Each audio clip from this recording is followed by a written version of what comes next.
There are more people behind bars in Louisiana than most other states, and that reality often leaves a lasting impact on families, especially children.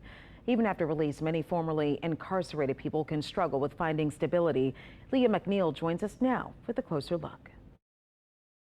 We're talking about Daughters Beyond Incarceration. They work to make sure kids stay connected to their parents, even behind bars. And now one father who went through the program with his daughters is giving back as a full-time staff member. But even now, he's still encountering some issues with his felony conviction. I really love the work I do. Since his release from federal prison nearly 13 years ago, Troy Hankton has been working to be a positive voice in the community. Now he's partnering directly with the organization that gave his daughters a voice.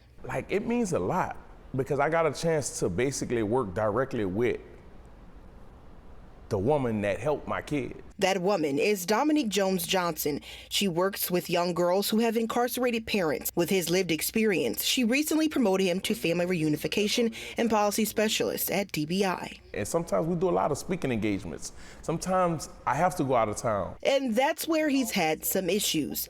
Hankton's probation officer gave him the green light to go on an international work retreat with DBI. But due to Hankton's felony gun conspiracy charge, approval was needed from the court. But that never came. If the system says you give me a second chance, if the public says we give you a second chance, if my job says we give you a second chance, what's the problem? Hankton says he understands the process, but believes barriers like voting, employment, and especially housing still hold formerly incarcerated people back from fully re-entering society. These are all known as collateral consequences. Tulane criminal law professor Herbert Larson says it doesn't help that there's tons of misinformation on this front, not to mention the gap in these services at all levels. Reentry programs in Louisiana are not what I would call robust, and that's why we have a high recidivism rate.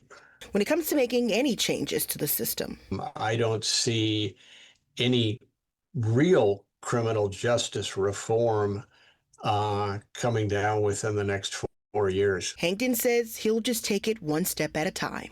Being that convicted felon, we also have to understand that there are barriers and we're gonna be faced with them. So every day I just try to kick them down. I take it one block at a time. I don't try to kick the whole wall down. Hankton says that he hopes he can continue to be a part of the change that we see here at home and then eventually on the state and federal level. Back to you.